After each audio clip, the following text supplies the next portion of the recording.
This is Kathy from Gadgets Top 321, and in today's video I'm going to be taking a look at Herbin Poussiére de Lune, or moon dust. I'll be doing writing samples on 52 GSM Tomoe River paper with pens ranging from a Pilot Extra Fine to a 1.5 stub nib. Then I'll take a look at the writing sample that I did earlier on copy paper. I'll compare Herbin Poussiére de Lune to a couple other similar inks in my collection. Then I'll look at the results from the water resistance test. The ink came off the nib nicely on this glass dip nib, although I did have to rotate the nib as I wrote to keep it looking nice and even. The swatch that I made with tweezers dipped in the ink made a nice crisp line on this Tomoe River paper, and there's a beautiful gradient from dark to light. Now the swatch that I did on the Tsubame ink collection cards, this is a really slick paper, and it had a little bit of trouble grabbing and holding on to the paper. I'm going to begin with a Pilot 78G with an extra fine stainless steel nib.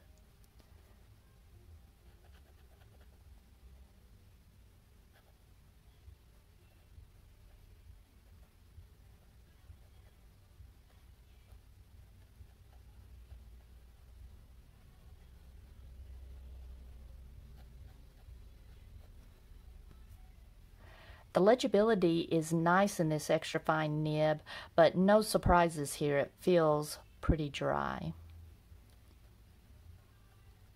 It felt dry in the other writing samples that I did also. Next, I've got a Conklin Mini Graph with an extra fine nib.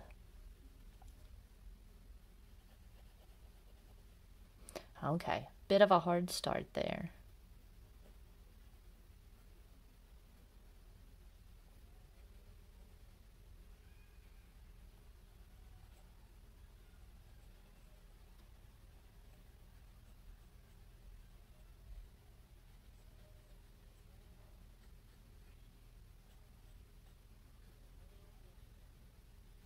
That is pretty dry, and once it started writing, I really like this section here, but and this ink just looks so good with the finish on this pen. I really like the acrylic that this is made out of. It feels really nice, but this pen in general, I'm not crazy about the section. It's not horrible. With the section being so small, I can kind of hold it somewhat back here on the acrylic, the resin, whatever this material is. But with this ink, I wasn't really sure if this ink it felt dry because it was so wet, or if it was actually a dry ink. I went back and watched some videos from an ink guy, his review of this ink, and also from Liz McGuire, because she uses extra fine Pilot nibs, and I'll talk about that a little bit more later on in the video. But this ink is just not suited well for this nib. A purple ink that I have had good luck with in this pen is Roaring Klinger Cassia. It's also a dark purple, but it has a little bit more brightness to it. Next, I've got a Pilot Custom 74 with a 14 karat fine nib.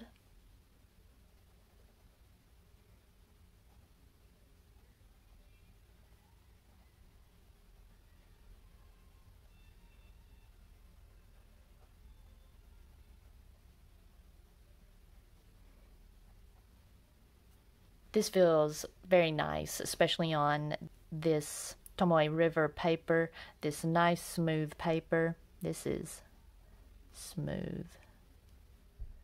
Next, I've got a TWSBI Mini with a stainless steel fine nib.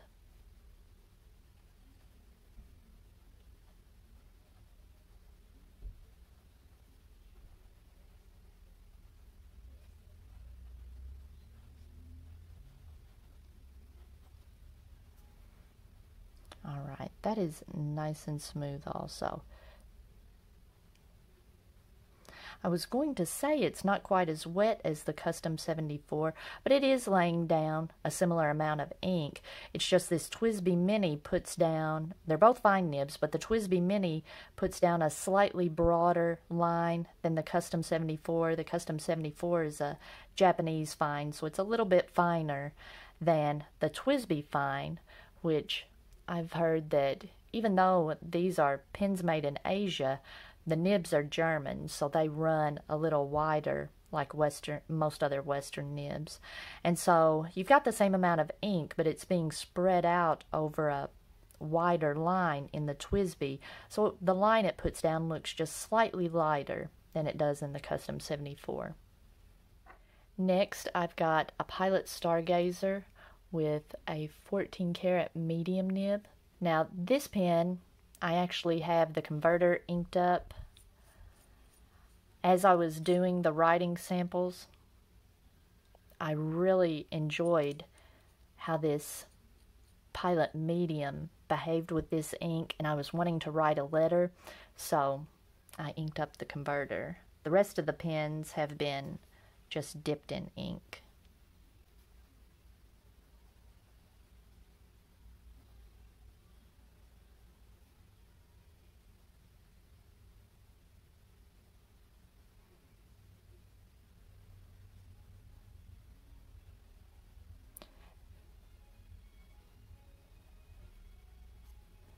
And this is just buttery smooth and very wet. I love that. Next, I've got my Quebeco Lily put with a broad stainless steel nib. For letter writing, I debated between this Quebeco broad nib and the Pilot Stargazer, and ultimately the Stargazer won out.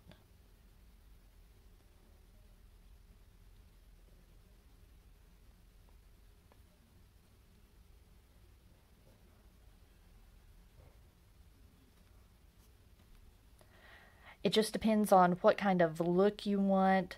The Quebeco is not quite as wet, and so you get more of the lighter purple color, the lighter shades. And with the Stargazer, depending on how fast you write, you're going to get mostly the darker shades. And finally, I've got a Gouache X750 with a 1.5 stub nib.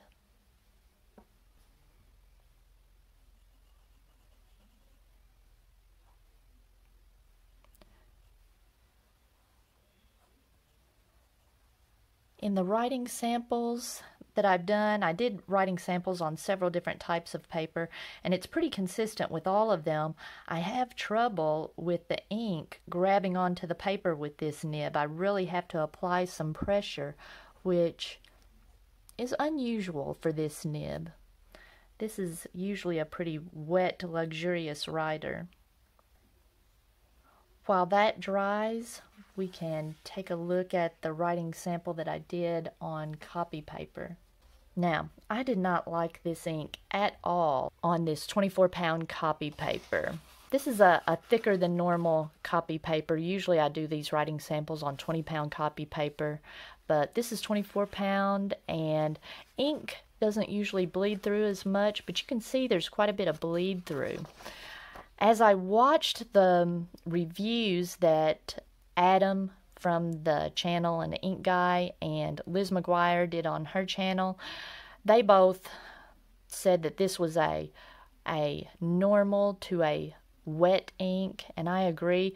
But as I was doing this writing sample, it felt so dry. All of the nibs felt dry and scratchy, and it's like as I was doing these writing samples, I thought, this ink is not wanting to grab the paper. So I was assuming that it was a dry ink, and maybe the ink had kind of slightly dried in the nib.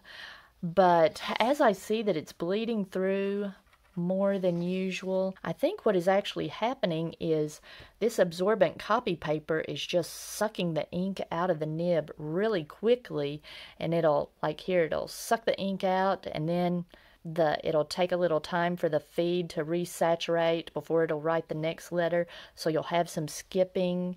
And you can see, like here in this where it says extra fine, you can see the ink's kind of feathering. Yeah, right there's a bad feathering spot. So this ink is feathering, and just, it didn't feel good to write with it on poor quality paper. That being said, I really wanted to use this ink to write a letter, and the paper that I was using for letter writing is also 24-pound copy paper, but it has, I don't know if you're going to be able to see this, this paper, maybe if I turn it this way, oh, right here you can see it down it. See in the shadow of my thumb, it has a linen texture to it. And so I tested it with my the Stargazer, and I just really liked how it wrote. Look at this, no feathering, and the only pen that was unpleasant was the extra fine 78G. It was just a little too dry. It looks good. Let's see. And the 1.5 stub that I wrote the ink name with was writing a little dry and not wanting to grab the paper. But all the others were nice. So I ended up using the Stargazer to write a letter. I was able to write it front and back on this linen textured copy paper, and it worked perfectly. I really enjoyed it. Now, the two inks I have in my collection that are similar to Herbin Poussiére de Lune is Monteverde Burgundy, and Burgundy is a little more red, and the Herbin Poussiére de Lune is a little more purple. But they both have that, they really shade quite a bit from really dark to fairly light. And the only other ink I had that was anywhere close to this ink was Sailor Mano Kuzu, and you can see it leans quite a bit more red as well.